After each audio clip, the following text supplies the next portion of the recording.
As a kid, you might have enjoyed the antics of sea monkeys. You know, the little critters advertised on the backs of comic books. Those are actually brine shrimp, and they're grown and cultivated on the Great Salt Lake here in Utah. TWILA's Neil Melancon shows us how this thriving industry has a unique place in agriculture, and its impact is anything but shrimpy. You may have seen sea monkeys advertised in the back of comic books or even had some yourself. As you can see, they get their name from their lively motion, but these are really brine shrimp. Here at the Great Salt Lake Brine Shrimp Co-op in Utah, they're harvested more to feed fish than fill aquariums. Once they're harvested and dried and everything, you can put them in a can, send them clear across the world.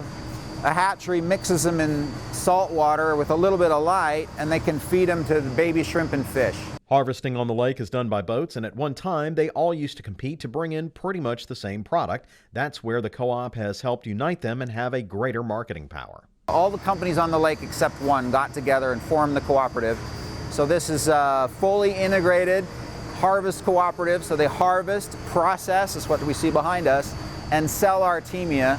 We export these brine shrimp eggs to 55 different countries around the world. What's actually being harvested are the eggs, or cysts. They're dried and processed here at the factory, where they're shipped to clients all over the world. In addition, they're great for scientific research. They're used in scientific research as well because you can get a lot of replicates. Brine shrimp population, like fruit flies, not as much as fruit flies, but you get several populations just in a single summer.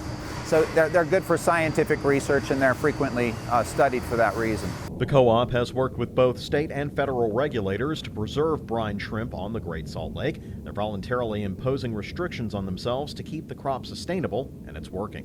When we hit that 21 cysts per liter or close to 21 cysts per liter, then they'll call the harvest off. And what's interesting is if you look at that system over time, you can actually see an increase in harvest. So what we do is not only not harmful to the resource, it's actually beneficial to the resource. It benefits the brine shrimp population, it benefits the industry, and it benefits the tens of millions of migratory birds that also rely on this as a food resource during their annual migrations. And as to why someone would want to get into this business, Hawk says working with these brine shrimp farmers is both fun and fulfilling. Nobody wakes up wanting to be a sea monkey lawyer, which is what I managed to be. But I love the industry. It's full of great people.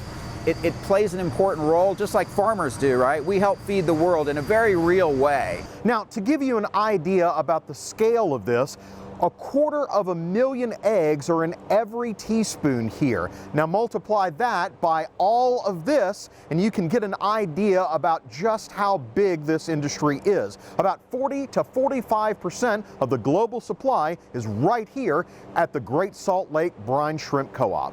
Reporting from Ogden, Utah, I'm Neil Melancon.